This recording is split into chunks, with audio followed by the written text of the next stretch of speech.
اعوذ باللہ من الشیطان الرجیم بسم اللہ الرحمن الرحیم۔ سورہ احقاف آیات نمبر 11 تا 16 میں اہل ایمان کو یقین دہانی کہ ان کا ٹھکانہ جنت ہوگا جہاں وہ ہمیشہ رہیں گے۔ اہل ایمان کا راستہ اختیار کرنے والے لوگوں کی خصوصیات۔ اعوذ باللہ من الشیطان الرجیم۔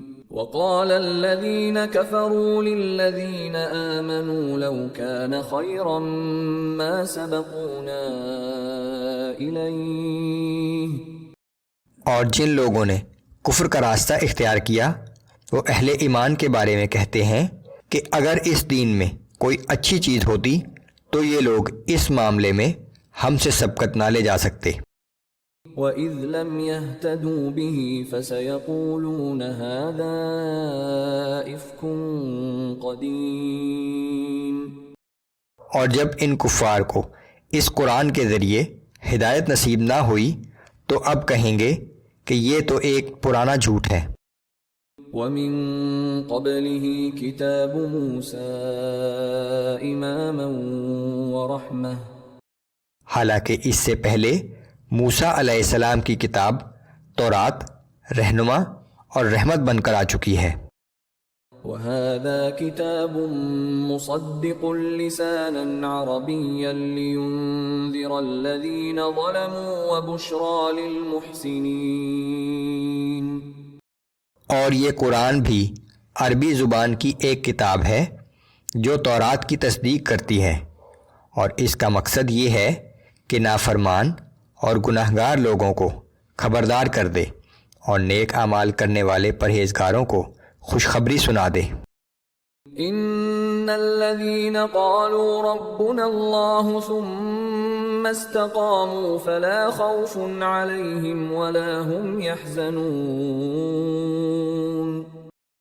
بے شک جن لوگوں نے اقرار کیا کہ اللہ ہی ہمارا رب ہے اور پھر اس پر مضبوطی سے قائم بھی رہے تو ایسے لوگوں پر نہ تو کسی قسم کا خوف ہوگا اور نہ کبھی غمگین ہوں گے۔ اولئک اصحاب الجنة خالدین فیہا جزاء بما كانوا یعملون۔ ایسے ہی لوگ جنت میں جانے والے ہیں جہاں وہ ہمیشہ رہیں گے اپنے ان اعمال کے بدلے جو وہ دنیا میں کرتے رہے۔ اگلی آیات میں نیک اور سعادت مند اولاد کا تذکرہ ہے۔ وَوَصَّيْنَا الْإِنسَانَ بِوَالِدَيْهِ إِحْسَانًا۔ اور ہم نے انسان کو اپنے والدین کے ساتھ حسن سلوک کی تاکید کی ہے۔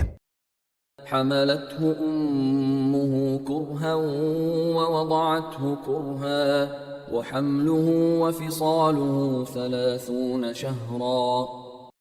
اس کی ماں نے تکلیف اٹھا کر اسے پیٹ میں رکھا اور تکلیف ہی کے ساتھ اسے جنا، اور حمل اور دودھ چھڑانے کی مدت 30 مہینے پر مشتمل ہے۔ حتى إذا بلغ أشده وبلغ 40 سنة قال رب أوزعني أن أشكر نعمتك التي أنعمت علي وعلى والدي وأن أعمل صالحا ترضاه وأصلح لي في ذريتي۔ یہاں تک کہ جب وہ اپنی پوری جوانی کو پہنچا اور 40 سال کی عمر تک پہنچ گیا تو کہنے لگا کہ اے میرے رب، مجھے توفیق دے کہ میں تیرے ان احسانات کا شکر بجا لاؤں جو تو نے مجھ پر اور میرے ماں باپ پر کیے ہیں، اور ایسے نیک اعمال کرتا رہوں جن سے تو راضی رہے، اور میرے لیے میری اولاد کو بھی صالح بنا دے۔ انی تبت الیک وانی من المسلمین۔ میں تیرے حضور توبہ کرتا ہوں اور یقیناً میں تیرے فرما بردار بندوں میں سے ہوں۔ اولئک أولئك الذين نتقبل عنهم أحسن ما عملوا ونتجاوز عن سيئاتهم في أصحاب الجنة وعد الصدق الذي كانوا يوعدون۔ ایسے ہی لوگ ہیں جن کے نیک اعمال ہم قبول کرتے ہیں اور ان کی خطاؤں سے درگزر کرتے ہیں، ان لوگوں کا شمار اہل جنت میں ہے۔ یہ سچا وعدہ ہے جو ان سے کیا جا رہا ہے۔